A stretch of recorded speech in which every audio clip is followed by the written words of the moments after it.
Welcome back to and stars. And സ്റ്റാർസിൻ്റെ ഒരു പുതിയ എപ്പിസോഡിലേക്ക് എല്ലാവർക്കും സ്വാഗതം. അപ്പോൾ കഴിഞ്ഞ വീഡിയോ പറഞ്ഞതുപോലെ ഇന്ന് നമ്മുടെ എക്സിബിഷൻ്റെ സെക്കൻഡ് ഡേ ആണ്. നമുക്കിപ്പോൾ ഒരു ഫ്രീ ടൈം കിട്ടിയപ്പോൾ നമ്മൾ ഈ വീഡിയോ ഒന്ന് എടുക്കുന്നതാണ്. ഫസ്റ്റ് ഡേ ഇന്നലെ ആയിരുന്നു. ഇന്നലെ ഇനോഗ്രേഷൻ ഒരു 7:30 കൂടി നമ്മുടെ ഇനോഗ്രേഷൻ നമ്മൾ സ്റ്റാർട്ട് ചെയ്തു. അത് കഴിഞ്ഞിട്ട് ഒരു 8:30 ആകുമ്പോഴേക്കും നമ്മുടെ ഫസ്റ്റ് ഡേത്തെ ഷോ കഴിഞ്ഞ് നമ്മളിവിടുന്ന് പോയി. അപ്പോൾ ആ സമയത്തൊക്കെ നമുക്ക് തിക്കും തിരക്കും വീഡിയോസൊന്നും എടുക്കാനുള്ള ടൈം നമുക്ക് കിട്ടിയില്ല. അതുകൊണ്ട് നമ്മൾ അന്നത്തെ വീഡിയോസൊന്നും കിട്ടിയിട്ടില്ല. പക്ഷേ അതിൻ്റെ 2-3 പിക്ചേഴ്സ് നമ്മുടെ കയ്യിലുണ്ട്. അത് നമുക്ക് വേണമെങ്കിൽ ഇതിൽ ഇൻക്ലൂഡ് ചെയ്യാം. അപ്പോൾ ആദ്യത്തെ പിക്ചർ എന്ന് പറയുന്നത് ആലിൻ വരച്ച ഈ ഒരു പിക്ചറാണ്. ഇത് ഫസ്റ്റ് എൻട്രൻസിൽ തന്നെ വെക്കാൻ കാരണം എന്ന് പറഞ്ഞത് ഇതൊരു ബിബ്ലിക്കൽ ആർട്ടാണ്. അതുകൊണ്ട് തന്നെ ഫസ്റ്റത്തെ പിക്ചർ ദൈവം അല്ലെങ്കിൽ ഈശോ ആയിരിക്കണമെന്ന് ഞങ്ങൾക്ക് നിർബന്ധം ഉണ്ടായിരുന്നു. അതുകൊണ്ടാണ് നമ്മൾ ഫസ്റ്റത്തെ പിക്ചർ തന്നെ ഈശോയുടെ പിക്ചറായിട്ട് നമ്മൾ വെച്ചിരിക്കുന്നത്.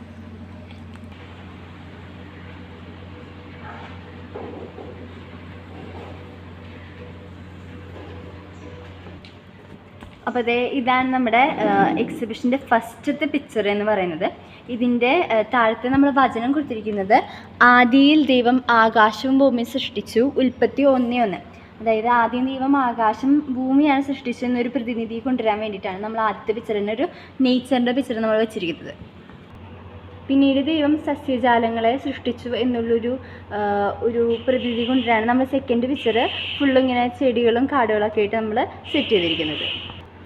പിന്നീട് ദൈവം തോടുകളും സസ്യജാലങ്ങളും സൃഷ്ടിച്ചു, ഒപ്പം മനുഷ്യനെയും സൃഷ്ടിച്ചു എന്നുള്ളൊരു ഇതിന് വേണ്ടിയിട്ടാണ് നമ്മൾ ഈ പിക്ചർ നമ്മളിവിടെ കൊടുത്തിരിക്കുന്നത്. ഇത് ഈശോ ജനിച്ചൊരു പുൽക്കൂട് എന്നൊരു കൺസെപ്റ്റിലാണ് നമ്മൾ ഈ പിക്ചർ വരച്ചിരിക്കുന്നത്. ഇതും ആലിൻ വരച്ച പിക്ചറാണ്. അപ്പോൾ നമ്മുടെ ഈശോയുടെ സീരീസ് തുടങ്ങുന്നത് മംഗളവാർത്തയിൽ നിന്നാണ്. അപ്പോൾ ആദ്യം നമ്മൾ മംഗളവാർത്തയാണ് ഇതിൽ കൊടുത്തിരിക്കുന്നത്. മറിയം പറഞ്ഞു, ഇതാ കർത്താവിൻ്റെ ദാസി, നിൻ്റെ വാക്ക് എന്നിൽ നിറവേറട്ടെ. അപ്പോൾ ദൂതൻ അവളുടെ മുന്നിൽ നിന്ന് മറഞ്ഞു. ഇത് മംഗളവാർത്തയെ സൂചിപ്പിക്കാനാണ് നമ്മൾ ഈ ഒരു ഡ്രോയിങ് വരച്ചിരിക്കുന്നത്. ഇത് ആലിനാണ് വരച്ചിരിക്കുന്നത്. ഇത് ഈശോയുടെ ജനനമാണ്. കാലിത്തൊഴുത്തിൽ ജനിച്ച ഈശോയെയാണ് നമ്മൾ ഇതിൽ വരച്ചിരിക്കുന്നത്. തൊട്ടപ്പുറത്ത് മാതാവും യോസേപ്പിതാവും കൂടെയുണ്ട്. ഇത് ആലിറ്റ് വരച്ച പിക്ചറാണ്. ഇതെല്ലാം നമ്മൾ അക്കർലിക്കിലാണ് വരച്ചിരിക്കുന്നത്. ഈശോ ജനിച്ച അന്ന് 3 രാജാക്കന്മാരും ആട്ടിടയരും ദൈവത്തിനെ കാണാൻ വന്നിരുന്നു എന്ന് ഒരു പ്രതിനിധി നമ്മൾ കൊണ്ടുവന്ന് വന്നിരിക്കുന്നതാണ് ഈ പിക്ചർ. ഇത് ആലിറ്റ് വരച്ച പിക്ചറാണ്. ഇതിൽ കുന്തിരിക്കവും മീറയും രാജാക്കന്മാർ ദൈവത്തിന് കാഴ്ചയായി കൊണ്ടുവന്നു എന്നുള്ളൊരു രീതിയാണ് നമ്മൾ ഇതിൽ കാണിച്ചിരിക്കുന്നത്. അടുത്ത നമ്മുടെ പിക്ചർ ഈജിപ്തിലേക്കുള്ള ഈശോയുടെ പലായനമാണ്. ദൂതൻ പറഞ്ഞത് പ്രകാരം മാതാവും ഔസേപ്പിതാവും ഉണ്ണീശോയും ഈജിപ്തിലേക്ക് പോകുന്നതാണ് ഈ പിക്ചറിൽ നമ്മൾ വരച്ചിരിക്കുന്നത്. ഇത് ആലിനാണ് വരച്ചിരിക്കുന്നത്. ഇത് വാട്ടർ കളറിൽ ചെയ്തൊരു പെയിൻറ്റിംഗ് ആണ്. ബാക്കിയെല്ലാം നമ്മൾ അക്രലിക്കിലാണ് ചെയ്തിരിക്കുന്നത്. പക്ഷേ ഇതും വേറൊരു പിക്ചർ മാത്രമാണ് നമ്മൾ വാട്ടർ കളറിൽ ചെയ്തിരിക്കുന്നത്.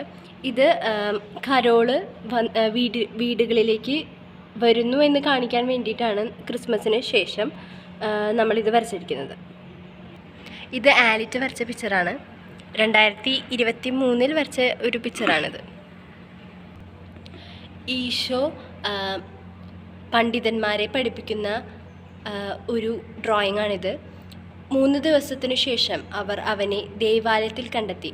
മാതാവും ഔസേപ്പിതാവും ഉണ്ണീശോയെ കാണാതെ 3-ാമത്തെ ദിവസം ദേവാലയത്തിൽ കണ്ടെത്തി എന്നതിനെ സൂചിപ്പിച്ചുകൊണ്ട് വരച്ചിരിക്കുന്ന ഒരു പിക്ചറാണിത്.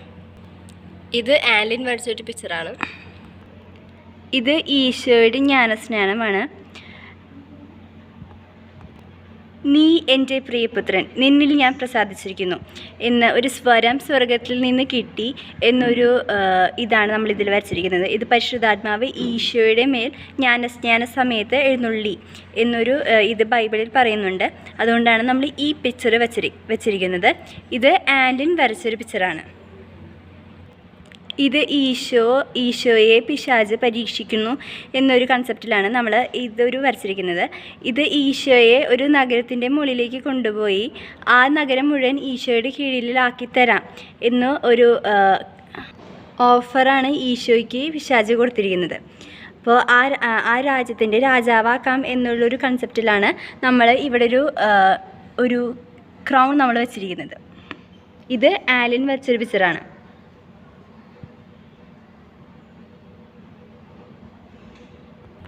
ഇതാണ് ഈശോയുടെ ആദ്യത്തെ അത്ഭുതം. ഇത് കാനായിലെ കല്യാണ വിരുന്നാണ്. ഇത് വരച്ചിരിക്കുന്നത് ആലിറ്റാണ്. ഇതാണ് ഏറ്റവും കൂടുതൽ ടൈം എടുത്ത് വരച്ചിരിക്കുന്നത്. ഇത് ഏതാണ്ട് 1 ഇയറോളം എടുത്തു നമ്മളിത് കംപ്ലീറ്റ് ചെയ്യാൻ. കാരണം നമുക്ക് ആദ്യത്തെ വെക്കേഷൻ കഴിഞ്ഞിട്ട് പിന്നെ അടുത്ത വെക്കേഷൻ വരെ വെയിറ്റ് ചെയ്തിട്ടാണ് നമ്മൾ ഈ ഒരു പിക്ചർ വരച്ചിരിക്കുന്നത്. അതുകൊണ്ട് തന്നെ ഇത് ആലിറ്റിന് അത്രയും തന്നെ ഒരു ഇഷ്ടപ്പെട്ടൊരു വരച്ചൊരു ഡ്രോയിങ് കൂടിയാണ്. ഇത് ഈശോ കടലിനെ ശാന്തമാക്കുന്നു എന്ന് ബൈബിളിൽ പറയുന്നുണ്ട്. അപ്പോൾ അതിനു വേണ്ടി വരച്ചൊരു ഡ്രോയിങ് ആണ് ഇത്. ഫ്രണ്ടിൽ കാണിച്ചിരിക്കുന്ന പിക്ചർ ആലിൻ വരച്ചതിനേക്കാൾ മുന്നേ വരച്ചൊരു പിക്ചറാണിത്. ഇത് വരച്ചിരിക്കുന്നത് 17/11/2025 ആലിൻ ഈ പിക്ചർ വരച്ചിരിക്കുന്നത്. ഇത് മർത്തയുടെയും മറിയത്തിൻ്റെയും വീട്ടിൽ ഈശോ സന്ദർശിക്കുന്ന ഒരു രംഗമാണ് ഇതിൽ നമ്മൾ വരച്ചിരിക്കുന്നത്. ഇത് ആലിൻ വരച്ചതാണ്. ഇത് ഈശോ സമരിയക്കാരി സ്ത്രീയോട് വെള്ളം ആവശ്യപ്പെടുമ്പോൾ സമരിയക്കാരി സ്ത്രീ പറയും ഞാൻ വെള്ളം തരില്ല എന്ന് പറയുന്നുണ്ട്. അപ്പോൾ ഈശോ പറയും ഞാൻ തരുന്ന ജീവജലം നിനക്ക് സ്വർഗത്തിലേക്കുള്ള വാതിൽ കൂടിയാണെന്ന് പറയുന്നുണ്ട് ബൈബിളിൽ. ഇത് ആൻലിറ്റ് 2023 വരച്ചൊരു പിക്ചറാണിത്. ഇതാണ് ഫസ്റ്റ് ആൻലിറ്റ് വരച്ചൊരു പിക്ചർ. ഇത് ബിബ്ലിക്കലായിട്ട് വരച്ചിരിക്കുന്ന ഫസ്റ്റത്തെ പിക്ചറാണിത്. ഇത് പാപിനിയായ സ്ത്രീയെ ഈശോ കല്ലെറിയരുത് എന്ന് പറയുന്ന രംഗമാണ് ഈ വരച്ചിരിക്കുന്നത്. ഇത് ആലിനാണ് വരച്ചിരിക്കുന്നത്. ഇത് ആലിറ്റിൻ്റെ ലാസ്റ്റ് വരച്ച പിക്ചറാണ്. ഇത് ശിഷ്യന്മാർക്ക് മീനുകൾ ലഭിക്കുന്നില്ല എന്ന് പരാതി പറഞ്ഞപ്പോൾ ഈശോ പറയുന്ന സ്ഥലത്ത് വല വിരിച്ചാൽ നിറയെ മീനുകൾ ലഭിക്കും എന്നൊരു ഈശോ പറഞ്ഞപ്പോൾ ശിഷ്യന്മാർ ആ സ്ഥലത്ത് പോയി മീൻ വല വിരിക്കുകയും ഇഷ്ടമാതിരി മീൻ കിട്ടുകയും ചെയ്യുന്ന രംഗമാണ് ഇത് ഓശാനയാണ്. കഴുതപ്പുറത്ത് ഈശോ എഴുന്നള്ളുന്ന സമയത്ത് ജനങ്ങൾ ഒലിവ് ഇല പൊക്കി ഈശോയെ ആരാധിച്ചു എന്ന് പറയുന്നു, ബൈബിളിൽ പറയുന്നുണ്ട്. ഇത് ആലിൻ വരച്ച പിക്ചർ കൂടിയാണ്. ഇത് ഈശോ ശിഷ്യന്മാരുടെ കാലുകൾ കഴുകുന്നു എന്നൊരു രംഗമാണ് ഈ വരച്ചിരിക്കുന്നത്. ഇത് ആൻലിറ്റ് വരച്ച പിക്ചർ കൂടിയാണ്. ഇതും ആൻലിറ്റ് തന്നെ വരച്ചൊരു പിക്ചറാണ്. ഇത് അന്ത്യത്താഴം ഈശോ ശിഷ്യന്മാരുടെ കൂടെ കഴിക്കുന്ന രംഗമാണ് ഈ വരച്ചിരിക്കുന്നത്. ഇത് ഗെത്സമേൻ തോട്ടത്തിലെ ഈശോയുടെ പ്രാർത്ഥനയാണ്. ഈശോയ്ക്ക് വേദന സഹിക്കാൻ കഴിയാതെ ആയപ്പോൾ മാലാഖ വന്ന് പ്രത്യക്ഷപ്പെട്ട് ഈശോയ്ക്ക് ശക്തി നൽകുന്ന ഒരു രംഗമാണ് ഈ വരച്ചിരിക്കുന്നത്. ആ സമയത്ത് ശിഷ്യന്മാർ എല്ലാം ഉറങ്ങുകയും ഈശോ മാത്രം പ്രാർത്ഥിച്ചുകൊണ്ടിരിക്കുകയുമായിരുന്നു.